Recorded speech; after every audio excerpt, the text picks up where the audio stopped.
Hey guys, Bugcat7 here. Okay, it is Saturday, July 20th, 2019, and I want to thank you for visiting the Stonewall Research channel here on YouTube. Thank you very much. I really appreciate it.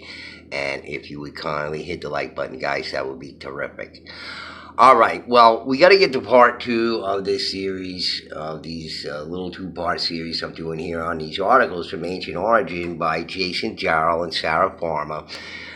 And these are two writers, journalists who contribute to Ancient Origins and have written some books.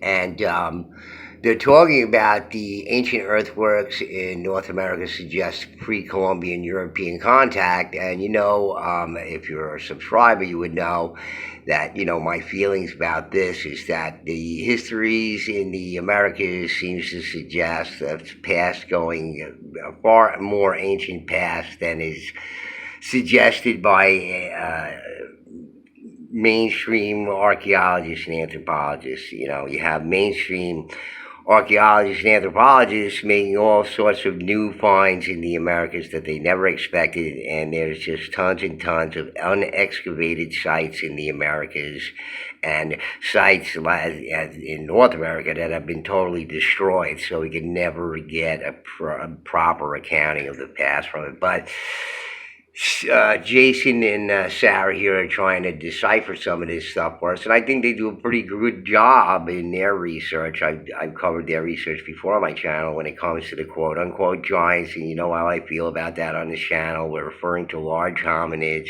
people of a different phenotype, a different morphology, but the Adena people are very interesting and they're slightly different. So let's get to it because there's just so much interesting stuff in here and how it relates to my own research too, just in surprising ways that we're going to cover a little bit right now. But it's just interesting how it runs you into things and it covers other aspects of my research that, just very surprising to find it here, but not surprising when dealing with the time periods in question. And as you know, the research on my channel, guys, is not a lot of glitz and glamour and high production values and special software and all this kind of stuff. I just would go for the real meat and potatoes, get the real good stuff, the deep stuff, and, get into it. That's what my channel's all about, okay? So let's get into it a little bit because I think you're going to be interested in hearing some of this stuff. Okay, so in any case, Jason and Sarah were talking about the similarities between these barrow mounds in Europe and the people who were excavated, the skeletal remains excavated from these barrow mounds in Europe, in Spain and Portugal, other places in Europe that had these beaker people who have similar sort of phenotype and morphology to the Adena people, surprisingly, and that's what Sarah and Jason are trying to put forth here in this little article. Is probably a snippet from one of their books, but they do a great job here, and I have to say they really have researched it quite well. So let's get into it. Let's talk about it a little bit. Okay, so we know these bell barrow design, and the biggest mound here in Portsmouth in Kentucky, I believe it is, and it's just absolutely not only similar, it's almost identical to this bell barrow design that they're talking about. The Biggs Mound, Group D of the Portsmouth earthworks, was originally a conical mound 8 foot high with a 40-foot base, surrounded by an embankment 5 feet high with an interior ditch 25 feet across and 6 feet deep. A gateway in the wall opened to a causeway over the ditch leading to the mound. The mound was much smaller at the time of the excavation in 1964. I've seen a picture of this in the 30s, and you could only see it was unexcavated, so for some reason it was buried, but a lot of things went on in this North America here. As I go through with this thing about these people with different phenotype and different morphology, there's some relationship to that,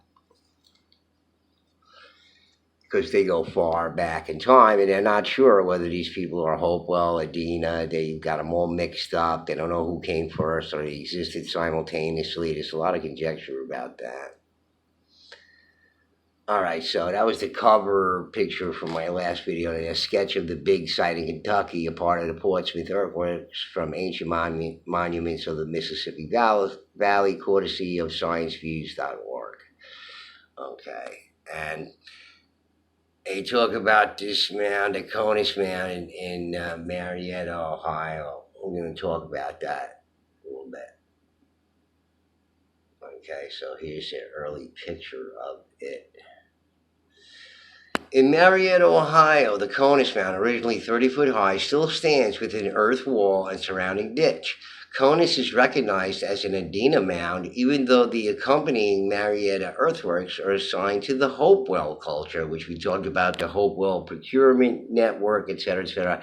We think, and I think Jim Vieira thinks this too, that the Adenas were here before the Hopewell, but also people who were slightly more robust with a different phenotype. And just let's take a little look at this Marietta site here. And this is it. It's in a cemetery here, and that's one of the main reasons it was protected. It was because they put the cemetery around it, and that's why it was preserved. Okay, so just sort of a interesting little twist on that, but this is what preserved the mound there, so it's there and totally preserved. And it says Mound Cemetery at Marietta with the Great Mound or Conus in the background, June 2007. The mound is also known as Mound Cemetery Mound, listed on the National Register of Historic Places in Washington County, Ohio. Okay, so that's it. Preserved because of the cemetery, and the cemetery is important because it's a lot of Revolutionary War officers are buried here. But let me read it to you for a little bit. All right. Mount Cemetery, Marietta, Ohio, is a historic cemetery developed around the base of a prehistoric Adena burial mound known as the Great Mound or Conus. The city founders preserved the Great Mound from destruction by establishing the city cemetery around it in 1801. The city of Marietta was developed in 1788 by pioneers from Massachusetts. And you know what, guys? I just find that very interesting. All right. You see that right there, right? The city of Marietta was developed in 1788 by pioneers from Massachusetts. All right. So I'm thinking to myself, I'm thinking about Robert Thorson, the so-called expert on the stone walls of New York and New England, okay, and how he said at this time that, people in the New England, New York area were building these walls because they were sort of chosen for the old country, that's what they were remembering, and they were so proud to be Americans after the Revolutionary War. They just built walls all over the place because they would get them out of the ground and all this kind of stuff. So this city of Marietta was developed in 78 by pioneers from Massachusetts with all these high-ranking officers buried there, and that's what preserved the mound, okay? So I was just curious about it, and I was looking for stone walls that would have been built there by all these great heroes from the Revolutionary War that migrated out there in 1788. And I was looking for all the stone walls that evidently must have been built there, according to Robert Thorson. These people just overjoyed, and they just built stone walls just like crazy because they were loopy over stone walls. And I typed in stone walls in Marietta, Ohio, and I was just looking through the pictures here to see if I can find any, and I can't seem to find any pictures of stone walls built by these Revolutionary War heroes that came out there in 1788 and settled down as farmers, etc., etc. And, I guess there's no stone at all in Marietta, Ohio, although I find it hard to believe since there's a lot of mountainous country there. And, I don't know, but there doesn't seem to be any stone walls of that type built there. I mean, you can see some from other places, not in Marietta, Ohio. See? But, a lot of stuff about the sacred site and all that kind of stuff. And Is showing a 28-ounce framing hammer because I read in C.W. Saran's book, The First American, they extracted, I think, a 28-pound axe head, a copper axe head out of one of these mounds. So I'm thinking 28 pounds. Okay, this is a 20-ounce framing hammer. Okay, so I'm a journeyman carpenter. This is a pretty heavy hammer, see, and it has a rip claw. It's not a typical curved claw like your little, all-purpose hammer at home. This is a specialized hammer. It's very long, and 28 ounces is pretty heavy to drive in a 10-penny nail into framing. This is called a framing hammer. Okay, so all right, so if you know anything about hammers, it's heavy, and it's supposed to be heavy to drive these 10-penny nails in. And when you do hit a nail, guys, okay, you're working for a carpenter, it's not doesn't go like this, tap tap tap tap tap tap tap tap tap, and then the nail's in. You're driving the nail in with like 2 or 3 blows max. Okay, if you're not driving the nail in with 2 or 3 blows max, you're not using the hammer correctly, or you just don't know how to hammer nails. And without destroying the wood with a million hammer marks and beating it to a pulp, trying to get a nail in. Okay, so there's little techniques involved with using a hammer. This is a pretty heavy hammer at 28 ounces. Could you imagine? 28 pounds. Okay, so everything is relative, and the size of these people is all relative too. So somebody who is bigger in size by some degree or whatever is going to be multiple times and significantly stronger. Okay, it's like in degrees measured in like hurricanes and volcanoes. Okay, when it's sort of you know physics is applied to size and strength of muscle tissue, et cetera, et cetera. It's just, it develops into something very, very big and just, hardly a certain ratio of size. So you got to think about that. But, my big question here is if all these Revolutionary War heroes developed the city of Marietta in 1788, where's all the stone walls? Huh? Robert Thorson, so-called expert on the walls. How do you explain this? Okay? I think he can. He can't explain much anyway.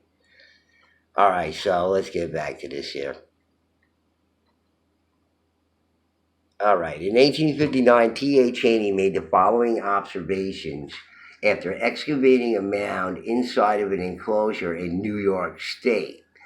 This embankment, with entrance or gateway upon the east side 30 feet in width, has an entire circumference of 170 feet.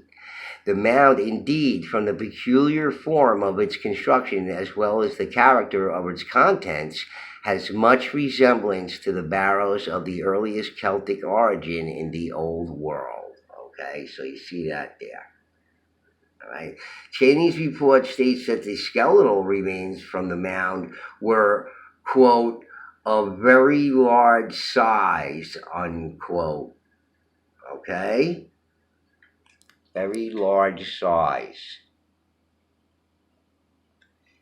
Similarity between European and North American burials. European barrows feature diverse types of burials from William Greenwell. Sometimes the body has been placed in a small box of stone, a cist, at other times in the hollowed trunk of a tree or in a grave sunk below the surface of the ground, and when a burnt body, often in an urn.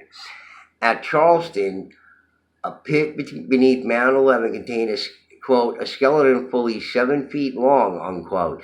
Inside, quote, traces of a bark coffin, unquote. While the central burial and 10 attendants in the Creel mound were all, quote, placed in bark coffins, unquote. Mound 19 contained a cist of, quote, unquote, angular rocks 8 feet long, 4 feet wide, and 3 feet high. Okay, angular rocks, 8 feet long, 4 feet wide, and 3 feet high, which were fragments of a large human skeleton. At the Wright and C.O. Robbins mounds in Kentucky, transportation and possible interment of cremations in pottery vessels has been documented.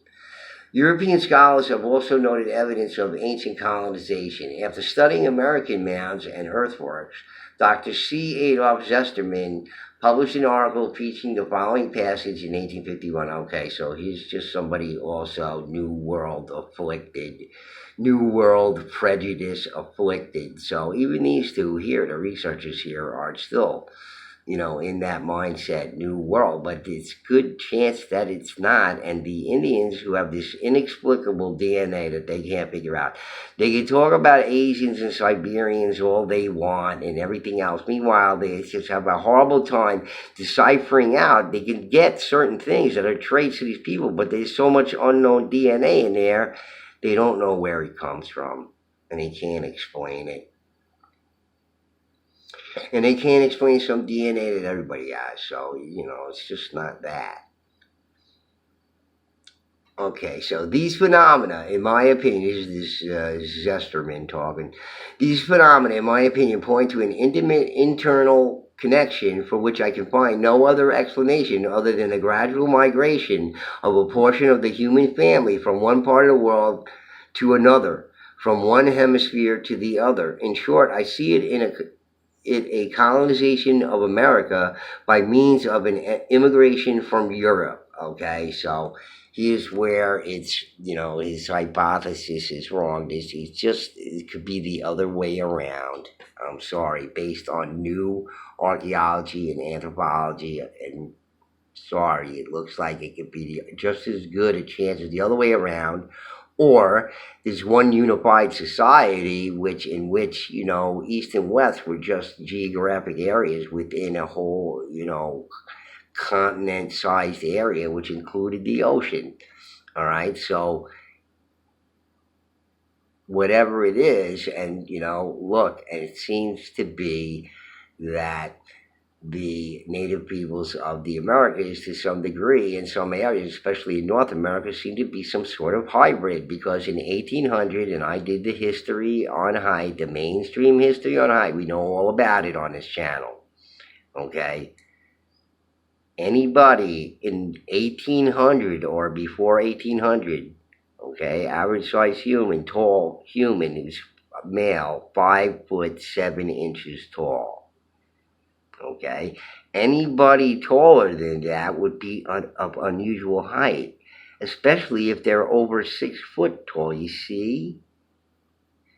And the comparisons that contemporary archaeologists, museums, and anthropologists, the people who work for them, their terminology for it just does not fit. Okay, they're trying to minimize it, they're trying to marginalize it. Okay, by saying and making a comparison to current data on height. And it's not a fair comparison. It's not a true scientific comparison. It's a hack comparison. Okay, and they get away with it, and especially with all the people who hate the giants and they're anti-religious, and Sister Mary Elephant whacked their knuckles too many times, and they prayed to God so many times and God never did anything for them. And whatever it is, okay, and they just hate it and they just can't stand it and whatever, it just is irrational. Irrational, okay? So there's this scientific aspect of it that has nothing to do with religion. Do you care about that? Or are you just so, butthurt that, it's just aching so bad you gotta be like, oh yeah, giants, oh that's crazy. No, not crazy. Not giants, just large hominids left over from the Pleistocene and the Holocene,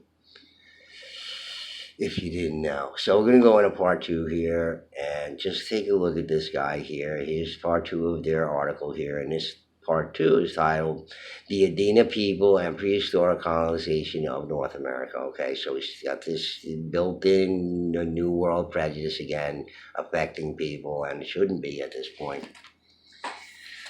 Knowing what we know about man's research. Okay, so here is one of the Adena people. This is an artist rendering, and you can see by this fella right here, who looks pretty intimidating looking. All right, larger in size. Okay, somebody commented on one of my videos, said, they don't mean taller by slightly more robust. Okay, look, if I was to take you and be a genie, okay, and say bigger, not taller necessarily, just make you bigger overall, your bones, your muscles, your sinews, your tissue, everything bigger on you. Just by the addition of the bigger skeletal frame and all the muscles and ligaments attached to it or whatever, you'd grow by an inch or two anyway. Okay? Bigger in size. Everything is relative. Okay, I think the comment was trying to say, well, it was just the same size we were, and more robust just means, a little bit bigger framed or something like that. Well, bigger framed is compared to what? We have three different frame types for modern humans. So, but look at this fella and look at the type of cranial deformation they say is cranial deformation is taking place with these people. All right? And these are similar to these bigger people found in Europe for some strange reason. Okay, so they're just repeating what this guy Zesterman said, all right, which we don't need to go over. Just he sees colonization of America by means of immigration from Europe, but who's to say it doesn't have to be that way at all, or the whole region from across the Atlantic in the north or whatever was inhabited by these people, just all one, there was an east and west, yeah, okay, but, not necessarily saying one or the other. It seemed to be all these ruins, everything seemed to be built at the same time, so because of that New World prejudice, everything's got to be moved up.